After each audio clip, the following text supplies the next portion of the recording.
Welcome to my review for the movie Ma, Don't Make Her Drink Alone.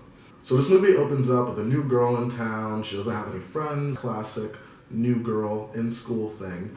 And one of the first things that I noticed as she's walking into the school is that one of the characters is Farkle from Girl Meets World. Now you can judge me all you want, but I am a huge Boy Meets World fan, and that extended into me checking out Girl Meets World. Now I know who Farkle is.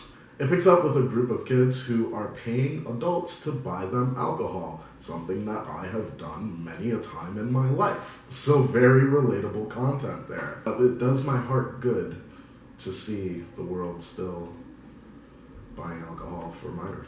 Enter Octavia Spencer, who is kind of a fuck up at her job, sees our main character, gives her kind of a hard time, but ultimately buys the alcohol for her. Cool, the kids have alcohol, they get to go, have a good time in the woods, they get busted by a cop, coolest cop in the world. Which, by the way, Octavia Spencer will always be the check-in woman in Spider-Man 1. The one with Tobey Maguire? Yeah, you know, she's the one that even named him Spider-Man. Thanks, Octavia Spencer. I want to judge these kids really badly for ultimately going to her house and, like, throwing a party. Like, who wants to hang out with an older, much older woman? But these parties are crack. There's fucking music, there's shots going around, free alcohol, and it's somewhere to go where you can get super fucked up. I would be lying if I was to say that I would not have done that as a kid or put myself in that situation as a kid.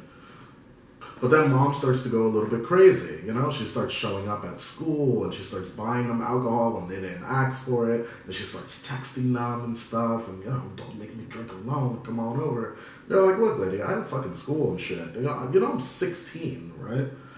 Eventually, the main character decides that she doesn't want to start fucking around with Ma anymore. She's getting kind of weird vibes from her and shit. So she's like, nah, I'm not going to go over there anymore. She starts dating Farkle. She tells Farkle, you can't go over there anymore either. Early signs of a toxic relationship. But he ends up going, which leads our main character to have to go and try and save her boyfriend. Now, the fun of this movie is definitely seeing Ma go crazy. Like, you know that she's a fucking ticking time bomb, and eventually she is going to snap.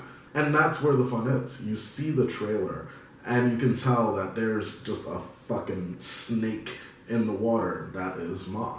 Something I didn't like about this movie is that the entire ending is ruined by the entire poster campaign. There's one big climax at the end of this movie that I won't tell you, but once you finally get there, it's the poster. I get it, it's a fucking sweet poster. But that is the end of this movie. Ultimately, this movie was fine. It was something to do, but it wasn't anything that, you know, I'm not running out and grabbing my friends. So although this wasn't my favorite movie, I do think that this movie has sequel potential. And I think a Ma 2 would be a lot more interesting than the Ma 1. It's not like it hasn't happened before.